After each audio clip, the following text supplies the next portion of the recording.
মালতী মাসি, তোমার ওই কাপড়গুলো পরিষ্কার করা হয়ে গেলে এই কাপড়গুলো পরিষ্কার করে দেবে, তারপরে কিন্তু তুমি বাড়ি যাবে। কি? আমি তো সকাল থেকে বেলা পর্যন্ত শুধু কাপড় পরিষ্কার করেই চলেছি, আবার তুমি এতগুলো কাপড় নিয়ে এলে? আমি কি বাড়ি যাব না নাকি? শুধু কি তোমার বাড়িতে কাজ করলেই হবে? আমার তো আরো অন্যান্য লোকের বাড়িতে যেতে হবে। তোমার কাছে সময়ের দাম না থাকতে পারে, কিন্তু আমার কাছে সময়ের দাম আছে। কি? তুমি আমাকে সময়ের দাম শেখাতে আসছো? হ্যাঁ, তুমি কত টাকা ওদের কাজ করে পাও বলো তো? হ্যাঁ, আমি সব টাকা তোমাকে দেব, কিন্তু তুমি আজ আমার বাড়িতে এই সমস্ত জামা কাপড় পরিষ্কার করে তারপরে এখান থেকে যাবে। না না, আমি আর পারবো না। তোমাদের কাছে অনেক টাকা আছে বলে কি আমাকে কিনে নেবে নাকি? দরকার পড়ে তো আমি তোমাদের বাড়িতে আর কাজে আসবো না। তবুও আমি শুধু তোমাদের বাড়িতে কাজ করব না, আমি অন্যান্য লোকেদের বাড়িতেও কাজ করব। ঠিক আছে, তোমার কাছে এখন অন্যান্য লোকগুলোই আগে হলো, তাই তো? তোমাকে আর পরের দিন থেকে আমাদের বাড়িতে তাহলে কাজ করতে আসতে হবে না। তোমার যা টাকা হয়েছে তুমি আজকেই আমার কাছ থেকে নিয়ে চলে যাবে। হ্যাঁ হ্যাঁ, আমি তো চলে যাবই। আর তোমরা অন্য কোনো লোক খুঁজে নেবে কাজ করার জন্য। যেখানে আমার কোনো স্বাধীনতা নেই সেইখানে আমি কাজ করতে পারবো না। ঠিক আছে ঠিক আছে, অনেক জ্ঞান দিয়েছো। এবার এই জামা কাপড়গুলো পরিষ্কার করেছো, সেইগুলো রোদ্দুরে শুকোতে দিয়ে তারপরে তুমি বাড়ি যেও। মিঠামা, আমি দোকান থেকে এলাম, আমাকে একটু জল এনে দে না, বড্ড পিপাসা পেয়েছে। কেন? আমি কেন দেব? হ্যাঁ, আর তোমার কি সবসময় আমাকেই চোখে পড়ে? হ্যাঁ, যখনই দোকান থেকে আসবে আমাকে খালি বলবে জল আনার জন্য। কেন, তোমার কি আর অন্য কোনো মেয়ে নেই? সব সময় শুধু আমাকেই জল আনতে হবে? মিতামা, তুই এরকম করে বলছিস কেন? আমি তো যখন যাকে মনে হয় তখন তাকেই বলি, তা বলে তুই আমাকে এরকম করে বলবি? আমি ভাবতে পারিনি। ঠিক আছে, তোকে আনতে হবে না দীপিকা মা। ও দীপিকা মা, তাহলে তুই আমার জন্য একটু জল এনে দে না। আমিও পারবো না, আমি ব্যস্ত আছি।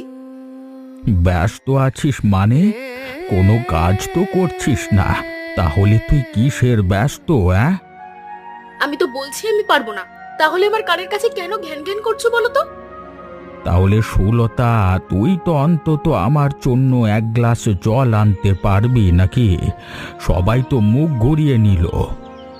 না, আমি পারবো না। সবাই যখন আনেনি তখন আমি কেন আনতে যাব? আমিও আনবো না। তুমি নিজের জল নিজে এনে খাও। হ্যাঁ হ্যাঁ, ঠিকই বলেছে, আমি নিজের জল নিজে এনেই খাই। কি ভাগ্য করে যে তোদেরকে জন্ম দিয়েছিলাম! নিজের স্বার্থ ছাড়া তোরা কিছুই বুঝিস না। হ্যাঁ হ্যাঁ, আমি তো বুঝি না। আমরা নিজেদের স্বার্থ ছাড়া কিচ্ছু বুঝি না। তুমি তোমার নিজের জল এনে খাও, না হলে খেতে হবে না, যাও।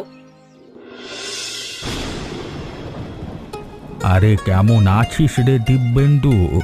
অনেক দিন তো সেরকম ভাবে দেখাশোনাও করা হয় না, আর আড্ডা মারাও হয় না। হ্যাঁ রে হরিহর, তুই ঠিকই বলেছিস।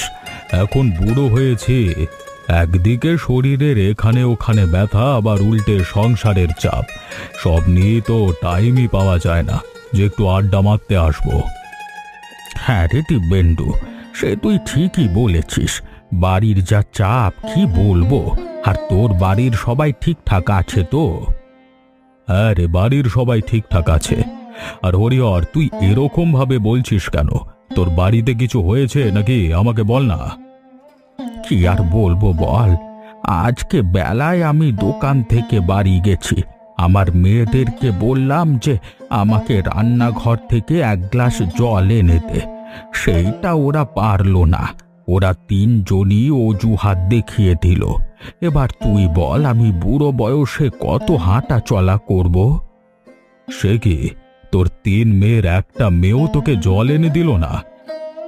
না রে, তাহলে তোকে আর বলছি কি, আমার এই তিন মেয়েকে জব্দ করতে হবে, তবে এদের শিক্ষা হবে।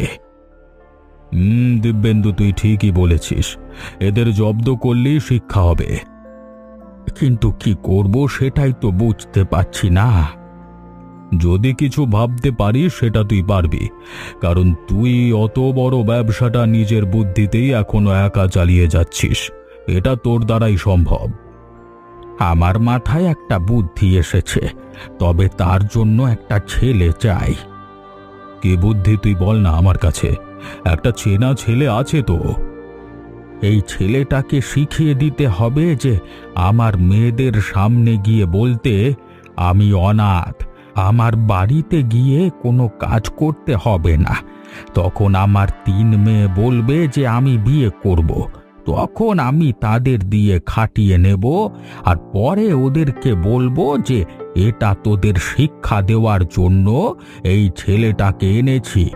তখন ওরা বুঝতে পারবে যে কত ধানে কত চাল। আরে হরিহর, বুদ্ধিটা কিন্তু মন্দ নয়। আমার একটা চেনা ছেলে আছে যার নাম শুভেন্দু, তুই ওর সাথে একবার কথা বলে দেখতে পারিস। ঠিক আছে দিব্যেন্দু, তাহলে আমি আজকের মতো আসছি, আবার পরের একদিন দেখা হবে। হরিহর তুই যা, সন্ধে তো প্রায় হতেই চললো।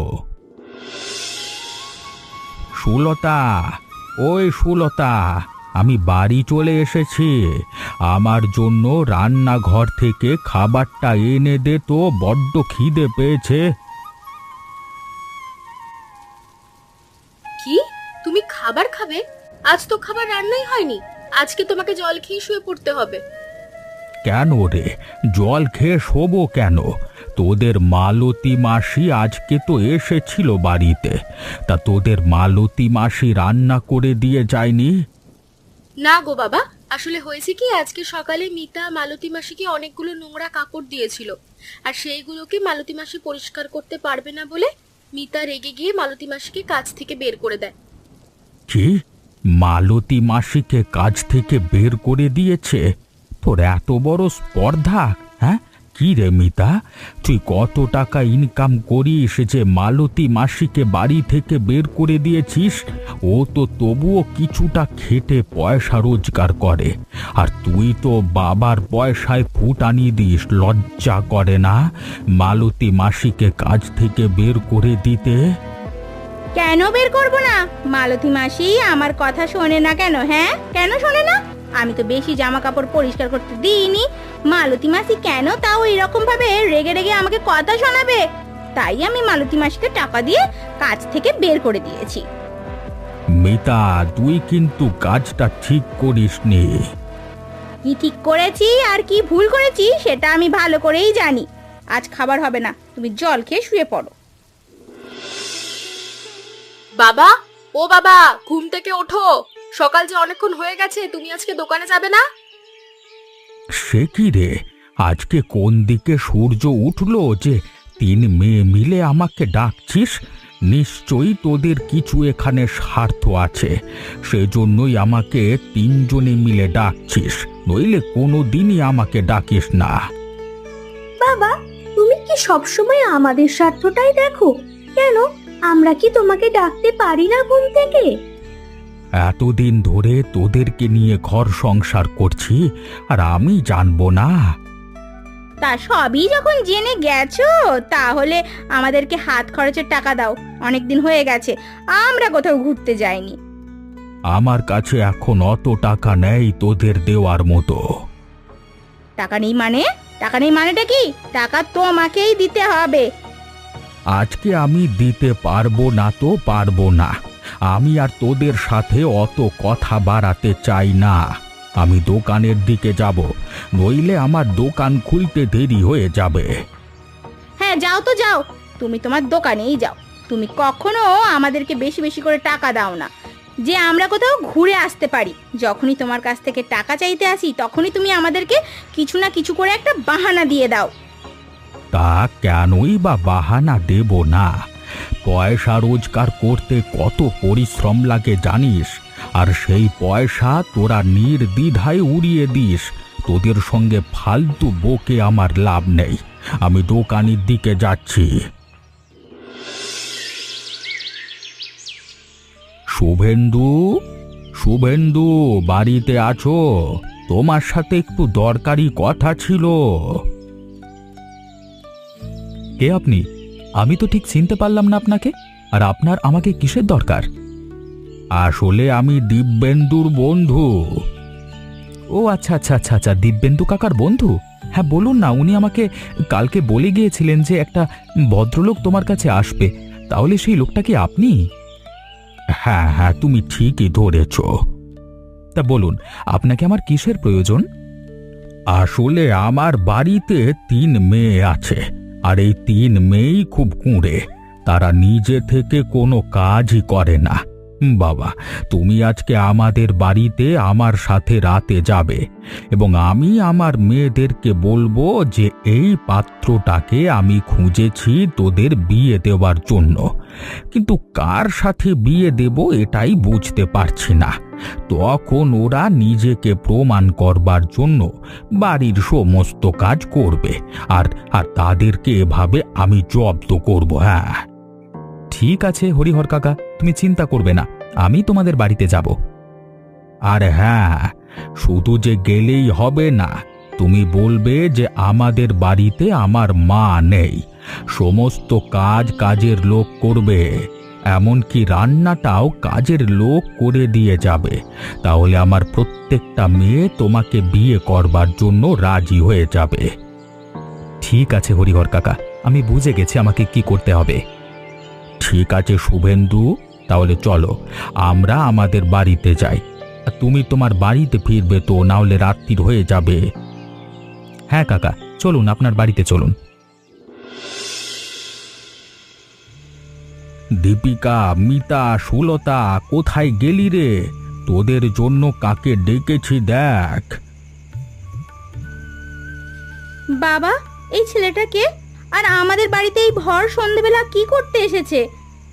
তোদের তো সকলেরই বিয়ে দেওয়ার বয়স হয়ে যাচ্ছে, তাই আজ আমি একটা পাত্র দেখতে গেছিলাম, আর আমার শুভেন্দুকে দেখে পছন্দ হয়েছে, তাই তোদের সাথে কথা বলতে এলাম। তা বাবা, ছেলেটা কি করে গো? আমি কিন্তু এমন একটা ছেলে দেখে বিয়ে করব যেখানে আমাকে কোনো কাজ করতে হবে না। হ্যাঁ মা, আমি জানি তো তোরা কেমন, আর সেই জন্যই তো তোদের পছন্দ মতোই ছেলে খুঁজে নিয়ে এসেছি। আমার নাম শুভেন্দু, আমি এই গ্রামেরই পাশের পাড়ায় থাকি। আমার মা বাবা দুজনেই মারা গেছে, আমি এখন অনাথ। আমি একটা ব্যবসা করি। আরে, এই তো দেখছি মেঘনা চাইতেই জল। যে করে হোক এই ছেলের সঙ্গে আমাকে বিয়ে করতে হবে। এই ছেলেটা অনাথ, শ্বশুর বাড়িতে কি আমার কোনো ঝামেলা থাকবে না। উল্টে আবার সেখানে গিয়ে কোনো কাজও করতে হবে না, সেখানে কাজের লোকও থাকবে। তাহলে আমি সেখানে গিয়ে শুধু শুয়ে বসেই কাটিয়ে দেব, কোনো কাজ করতে হবে না আমাকে। ঠিক আছে বাবা, তাহলে তুমি এই ছেলের সাথেই আমাকে বিয়ে দিয়ে দাও, কারণ আমি বড় মেয়ে, আমার বিয়ে হওয়াটাই স্বাভাবিক আগে আমার বোনেদের চেয়ে। তুই বললেই কি আর তোর সাথে বিয়ে দেওয়া যায় ওকে? হ্যাঁ, তোকে কি বিচ্ছিরি দেখতে, আর আমায় দেখ, আমায় দেখ, আমায় কি সুন্দরী দেখতে। তাই বিয়েটা যখন হবে আমার সাথেই হবে। সুন্দর দেখতে হলেই কি বিয়ে করতে হবে নাকি? আমি বাড়ির ছোট মেয়ে, তাই আমার সাথে বিয়ে হবে। ঠিক আছে, তোরা যখন নিজেদের মধ্যে এত ঝামেলা করছিস আর পাত্র একটাই, তাহলে তোরা নিজেদেরকে প্রমাণ করে দেখা যে আমি শুভেন্দুর বউ হবার যোগ্য। ঠিক আছে বাবা, আমি প্রমাণ করে দেখিয়ে দেব যে আমি ওর বউ হওয়ার যোগ্য। ঠিক আছে হরিহর কাকা, তাহলে আমি এখন আসছি, না হলে আবার বাড়ি ফিরতে দেরি হয়ে যাবে, একই তো সন্ধ্যা হয়ে গেছে। হ্যাঁ শুভেন্দু, তুই বাড়ির দিকে যা। হ্যাঁ। কই রে সব মা, কোথায় গেলি? তোদেরকে যে দেখতে পাচ্ছি না। এই তো গো বাবা, আমি তোমাদের যত নোংরা কাপড়গুলো ছিল সব পরিষ্কার করেছি। সে কি রে, তুই তো 2 দিন আগে মালতী মাসিকে এই কাপড় কাচবার জন্য বাড়ি থেকে বের করে দিলি, আর আজকে কিনা তুই সমস্ত নোংরা কাপড় একা একা পরিষ্কার করছিস। বাবা, আমার দিকেও দেখো, আমি কত ভালো করে বাসনগুলো পরিষ্কার করে এনেছি, আর তুমি শুধু মিতাকে বাহবা দিয়ে যাচ্ছ। সেই তো রে, আমি একই দেখছি। তোরা নিজেকে প্রমাণ করবার জন্য এত কিছু করতে পারিস, তা তোদেরকে তো দেখছি তোরা যে যার মতো কাজ করছিস। কিন্তু দীপিকা, তুই কেন চুপচাপ বসে আছিস? তোর কি বিয়ে করবার ইচ্ছে নেই? এবার আমি তাহলে কি করে বলবো, তোরাই বল। তোরা প্রত্যেকেই কোনো না কোনো কাজে দক্ষ। তাহলে তোরা এক কাজ কর, তোরা প্রত্যেকেই এক এক করে বাজারে যা এবং আমার নাম করবি না। যে বুদ্ধি লাগিয়ে বাড়িতে ইলিশ মাছ কিনে নিয়ে আসবে, তাকেই আমি আমার দেখা পাত্রের সাথে বিয়ে দেব। ঠিক আছে বাবা, প্রমাণ করে দেব যে আমি হলাম সেই ছেলের যোগ্য বউ। ঠিক আছে, তাহলে তুই যখন বলছিস তুই আগে যা, গিয়ে বাজার থেকে মাছ কিনে আনতে পারিস কিনা দেখি। যদি আনতে পারিস তাহলে তোর সঙ্গে বিয়ে দিয়ে দেব। কাকা, ও শুভজিৎ কাকা, তোমার কাছে ইলিশ মাছ আছে? আমার কাছে ইলিশ মাছ আছে তো, তা তোমাকে কটা মাছ দেবো?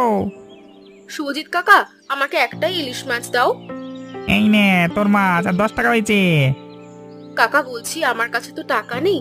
যদি আমি এই 10 টাকা তোমাকে কালকে দিই, তাহলে কি তুমি আমাকে মাছটা দিয়ে দেবে? না না, সকাল সকাল কি আর আমার কাছে মজা করতে এসছিস নাকি? তুই বড় দেখে ইলিশ মাছ নিয়ে যাবি, আর কোনো টাকা দিবি না, পরের দিন দিবি। সকাল থেকে এখনো পর্যন্ত বউনি হয়নি, আর ওকে এখন ইলিশ ধরে মাছ দেবে যত সব। মামার বাড়ির আবদার নাকি? যা তো, যা যা আমার দোকান থেকে, যা যা সন্ধ্যে যা। আমার ধান্দার সময় বিরক্ত করতে আসছিস না। তুমি এইরকম বলছো কেন শুভজিৎ কাকা? আমি তো তোমাকে ভালোভাবেই বললাম, তোমাকে আমি কালকেই টাকাটা দিয়ে যাব। তুমি শুনছো না কেন বলো তো? তুই কি যাবি আমার দোকান থেকে? ঠিক আছে, আমি চলে যাচ্ছি। কি রে দীপিকা মা, ইলিশ মাছ নিয়ে এসেছিস? না বাবা, আমি পারলাম না মাছ কিনে আনতে। আমার দ্বারা মাছ কেনা সম্ভব হয়নি। তুমি অন্যদেরকে পাঠাও দেখি, ওরা কেমন মাছ আনতে পারে। কেন রে, এই তো খুব বড় বড় কথা বললি যে আমি মাছ নিয়েই তারপর বাড়িতে আসব। এসে আমি ওই ছেলেটাকেই বিয়ে করব। দেখ মা, মুখে বলাটা সোজা, কাজে করে দেখাতে গেলে কেউই পারে না। ঠিক আছে বাবা, এখন আমার পিছনে জ্ঞান না দিয়ে তুমি এখন বোনদেরকে পাঠাও না, দেখি ওরা কেমন আনতে পারে। মিতা, এবার তুই যা। তুই গিয়ে মাছ কিনে নিয়ে যদি দেখাতে পারিস, তাহলে তোর সাথেই ওই ছেলেটার বিয়ে দিয়ে দেব। বাবা, তুমি নির্দ্বিধায় থাকো, আর ছেলেটাকে তুমি আমার স্বামী হিসেবেই মেনে নাও, কারণ আমি আজ মাছ নিয়ে তারপরই বাড়ি ফিরবো। হ্যাঁ, সে তো তুই বাড়িতে ফিরলেই দেখতে পাবো। এখন অত কথা না বলে তুই বাজারে যা, গিয়ে মাছটা কিনে নিয়ে আয়। আসেন আসেন আসেন, আমার কাছ থেকে মাছ নেবেন, আসেন আমার কাছ থেকে নদীর বড় বড় ইলিশ মাছ নিয়ে যান, আসুন আসুন। শুভজিৎ কাকা, ও শুভজিৎ কাকা, বলছি তোমার দোকানে সবচেয়ে কম দামে ইলিশ মাছ আছে কি? সেটা আমাকে দাও তো। সবচেয়ে কম দামের ওসব কিছু আমি জানি না। আমার কাছে প্রত্যেকটা ইলিশ মানে মাছের দাম হচ্ছে 10 টাকা। যদি নিতে হয় নিন, নাহলে সরে যান, ধান্দা করতে দেন, জান। 10 টাকা করে এক একটা ইলিশ মাছের দাম, কিন্তু আমার কাছে তো মাত্র 4 টাকা পড়ে আছে। বাকি 6 টাকা তো নেই আমার কাছে। কাকাকে একবার বলে দেখবো, কাকা যদি আমাকে 6 টাকা ধারে ইলিশ মাছটা দিয়ে দেয়, তাহলে তো আমার খুব ভালো হবে, আর আমি এসে পরে কাকাকে 6 টাকা মিটিয়ে দেব। কিরে, কি বিড়বিড় করছিস? মাছ নিবি তো নাকি? ও কাকা, কাকা মাছ তো নেবো, কিন্তু একটা সমস্যা আছে গো। আসলে কাকা কি হয়েছে, আমার কাছে অত টাকা নেই গো। মোট 4 টাকা আছে, আর বাদ বাকি 6 টাকা যদি আমি তোমাকে কালকে দিয়ে দিই, তাহলে কি তুমি আজকে আমাকে মাছটা দেবে? আমার আজকে মাছটা খুব প্রয়োজন। আজকে সকাল থেকে একটি মাছ বিক্রি হয়নি, আর তোকে আমি 6 টাকা ধারে ইলিশ মাছ দেব? না না না না না না, হবে না হবে না। তুই অন্য কোথা থেকে দেখে নে, আমি তোকে ধারে মাছ দিতে পারবো না। দাও না কাকা, আমাকে দাও না। আমার আজ মাছটা প্রচুর দরকার। দরকার পড়ে আমি তোমাকে মাছটা বাড়ি নিয়ে গিয়ে রেখেই তারপরে তোমাকে টাকা দিয়ে দেবো, কিন্তু আমার এখন চাই মাছটা। ও কাকা, দাও না গো। আবার কানের কাছে ঘ্যান ঘ্যান করছিস? একবার তো বললাম দিতে পারবো না, কথাটা কি কানে যায়নি নাকি? ঠিক আছে শুভজিৎ কাকা, তোমাকে দিতে হবে না। হ্যাঁ, আমি চলে যাচ্ছি। আরে এই তো আমার মেজো মেয়ে চলে এসেছে। কি রে মিতা, তুই ইলিশ মাছ আনতে পেরেছিস তো? না গো বাবা, আমিও মাছ আনতে পারলাম না। কেন রে মা, আনতে পারলি না কেন? তুই তো আমাকে বললি যে আমি মাছ না এনে বাড়িতেই আজকে ফিরবো না। দেখেছিস তো, তাহলে মুখে বলাটা কতটাই না সোজা। আবার বললি তুমি ওই ছেলেকে জামাই বলে মেনে নাও। হ্যাঁ বাবা, আমার ভুল হয়ে গেছে, পারলে তুমি আমাকে ক্ষমা করে দাও।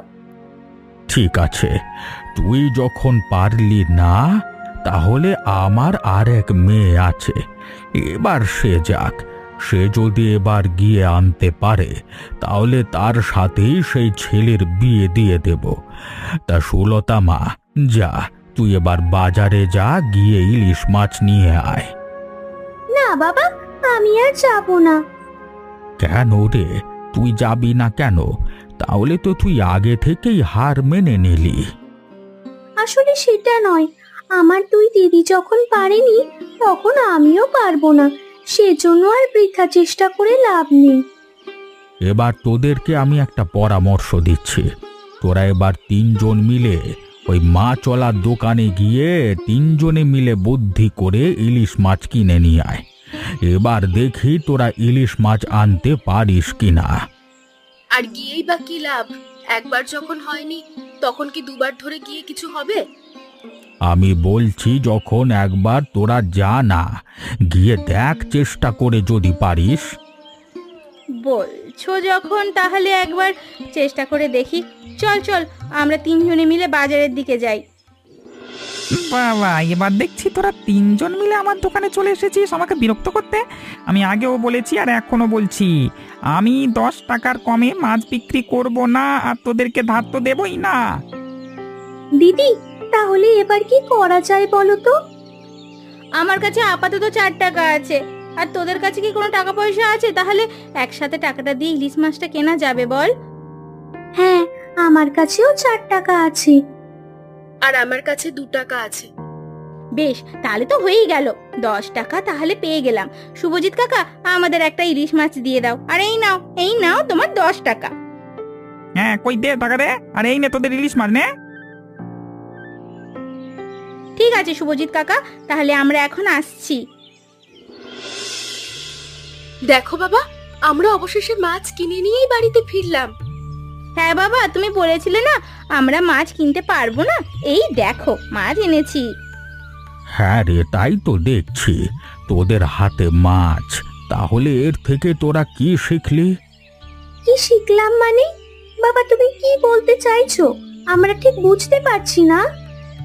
দেখ তাহলে, তোরা যখন একা একা দোকানে গিয়েছিলিস, তখন তোরা ইলিশ মাছ কিনতে পারিসনি, কারণ নয় তোদের কাছে টাকা ছিল না, আর যদিও টাকা ছিল সেটাই ইলিশ মাছ কিনবার মতো ছিল না। আর তোরা যখন এক হয়েছিস, তখন তোরা সবাই মিলে টাকা দিয়ে ইলিশ মাছ কিনলি। তাহলে একা একা না থেকে তোরা যদি জোটবদ্ধ হয়ে থাকিস, তাহলে তোদের আর কেউ আলাদা করতে পারবে না এবং তোরা সুখী থাকবি। তাহলে তুমি ওই যে পাত্র দেখেছিলে আমাদের জন্য, সেটা কি আমাদের জোট বন্ধন করার জন্য, আমাদের শিক্ষা দেওয়ার জন্য বাবা? হ্যাঁ রে পাগলি মা, তোরা নিজে নিজেই বুঝতে পেরেছিস, এটাই আমার কাছে অনেক। বাবা, আমরা তোমার সাথে অনেক খারাপ ব্যবহার করেছি। আমরা আর এই রকম কাজ কখনো করব না। ধুর পাগলি, এরকম করে বলতে আছে নাকি? ওসব আমি কিচ্ছু মনে করিনি। তোরা একসাথে থাক, তাহলেই আমি খুশি। আর নিজেদের মধ্যে ঝামেলা না করে আমার ব্যবসাটা আরো বড় করবার চেষ্টা কর। তুমি এমন ভাবে বোঝালে আমাদের, না বুঝে কি আর থাকা যায় বলো? এবার বুঝলাম আমরা কি কি করতে পারি, আর মালতী মাসিকে আবার ফিরিয়ে আনবো আমাদের বাড়িতে। এবার তুমি খুশি তো বাবা? খুশি তো?